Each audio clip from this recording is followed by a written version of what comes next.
black performers, and it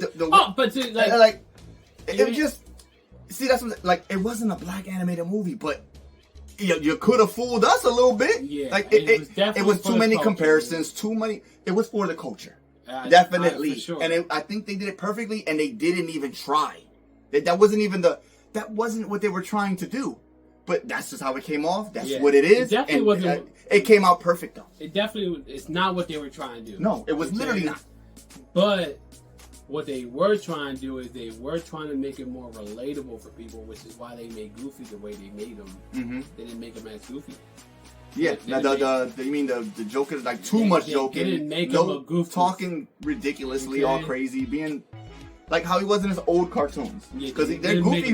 Goofy existed before Goof Troop, before a Goofy movie. Like he was already a staple in Disney. Right. But he was always that guy in little snippet, little cartoons, and just him basically not really talking, just being goofy, like doing ridiculous things, getting hurt, damaging things, destroying stuff. But that was what Goofy was. But they made him more human-like. More human-like, but they still kept his goof. And it was funny too because when we were watching, because you've seen the biography thing of it too. Oh, man, you mean very far, not just a goof. Like if y'all ain't see that, go see that. It's on Disney Plus. Fire. You mean who was it? One of the guys in there. They wanted to make Goofy like it was. They wanted to change. They wanted to change Goofy like to be goofy. It was the president of the company. Like yeah, the guy running the show. Yeah, wanted to make him super goofy. Yeah, like super goofy. And they realized that wasn't going to work. Yeah, and then they wanted him to talk like regular or something. They wanted him to talk goofy all the time. Like no, I'm glad they didn't. They wanted to change. They wanted to change the voice in general, make him sound more human. They didn't want him to sound goofy. Okay, at all. You're right. They were trying to use Steve Martin. They were trying to use Steve Martin as, and they said Steve Martin. All I thought was like the Pink Panther. Oh, it was that him? Wait. Yeah. Oh, no. no. It's the guy from Pink Panther. No. Steve Martin has a lot of classic. Yeah, I know, but no. Keep goofy. They were trying to take out the guy who does the voice for Goofy. No, that would have been a horrible and movie. Would have flopped. So what they did was they told the guy who voices Goofy, say the lines without sounding like Goofy, and that's what he did, and they played it for the guy, and the guy realized like, that sounds dumb. It sounds dumb, horrible, and the movie flopped back then, but it would have like enormously flopped. It wouldn't have been a cult classic today. It wouldn't be right. It wouldn't be. Yeah, it would not be even relevant now because they changed the voice, but because they kept it. Thank God, the movie continued to thrive, and it's like what? It's like wine, fine wine. You know what I'm saying? How wine gets better with time. It definitely aged well with time. It definitely did, and it sucks because it was already phenomenal from the beginning. But it definitely got better as the years went. People, like I said, I'm surprised that people didn't recognize this movie for what it was until 10 years ago. That's horrible. We recognized it immediately. Like it was just a great movie, and the whole fact of Goofy and then just being a single parent dad and doing his thing as a parent. There are a lot of single dads in here apparently, so whatever, But like said, we got it. It definitely was for the culture, bro. It was, and like I said, I hate the fact that people try to pull like race into everything, but if Goofy was a black dude, man, that was a win for the culture, bro. That's what I'm saying, and it wasn't. Because you got to realize in the '90s. All you saw was movies were like absent fathers. Yeah. You know what I'm saying? Yep. In the black culture, you feel me? So that was a win for us. And it was like that a lot. And it's kind of just to point out, it's sad, but even like the Lion King, you killed off Mufasa. It's like why? Aladdin. Where's Aladdin's dad? We don't see him until part 3, King of Thieves. They're always trying to kill off some parent. And it's not only black parents, that's not what we're saying. We're not even on that. Like, we're just talking about parents, period. We were happy that Goofy was just a single dad doing his job as a father. That's it. But I don't know what's with that. You know what I'm saying? Like, Lion King, dad died. Lion, you don't know where his dad is until like part 3. Bambi's mom. Oh, Jesus. Oh, no, was it? It was Bambi's mom, right? Why am I thinking of Bambi's dad? I'm tripping. Fox and the Hound, bro. I don't even know that's a Disney movie. Why did parents keep getting It is a Disney movie. It is. You're good. Yes. Where did... bro, Cinderella. Bruh. Her dad died, and now the stepmom got to take care of her with the stepsisters, and they're treating her like crap. Like, so it's not only black, it's anybody. You need to be. Where's her mom? Yo, why part missing. So it has nothing to do with race. But why is The Disney... Little Mermaid. Oh my God, where's her mom? Yo, don't... Stop. Rapunzel. Well, yes and no. Yes and no. That was just some evil lady being a psycho. But either way... Tarzan, bro. Why did her parents gotta die? Tarzan. Stop. Oh my God. Oh my God. We gotta make a podcast just on that, bro. Stop. Silencio. That's a whole podcast. The disappearing parents of Disney. Look, anyways. Why didn't we realize this till right now? That is wild. But yeah, that was a whole nother video. We on that. Because I don't know why Disney does. Why Disney? Maybe for dramatic effect. We might have to cut this out. We're gonna keep it though. But back to Goofy. That's a whole other video. We on that. We're on that next time.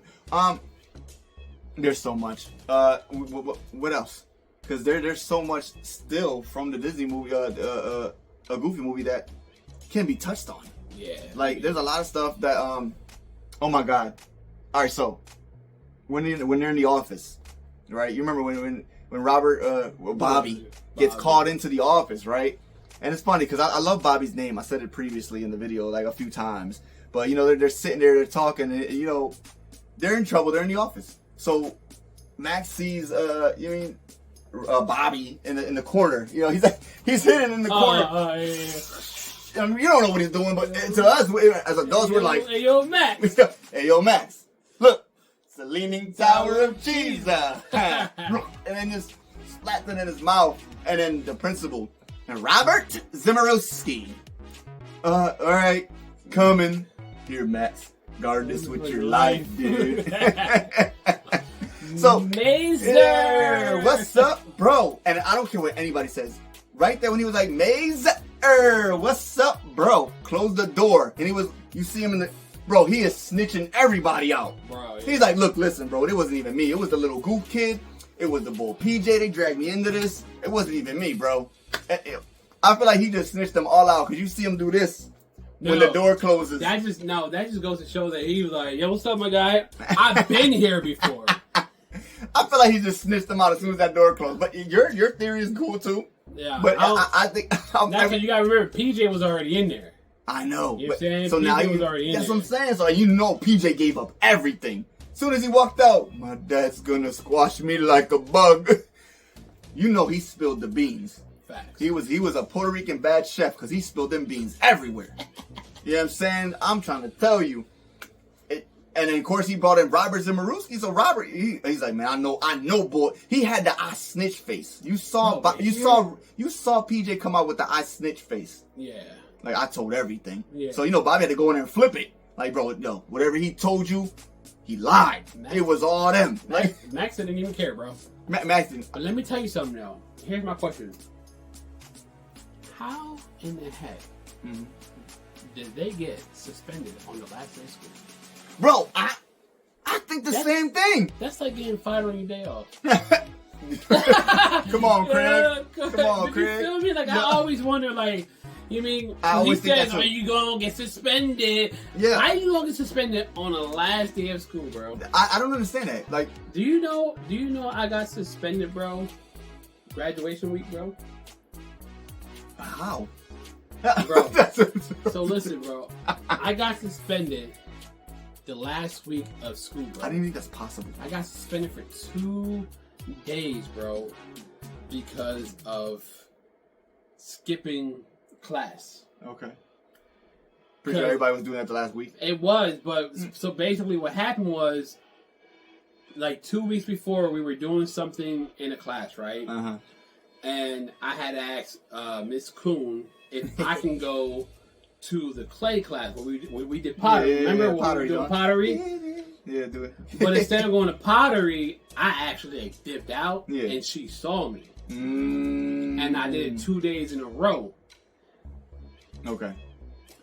Fast forward to like the last week of school, I get called into the principal's office and like, oh, we're gonna have to suspend you for 2 days. I'm like, yo, I graduate on Friday. Really? Like you gonna just take it as an early graduation because they can't stop me from graduating.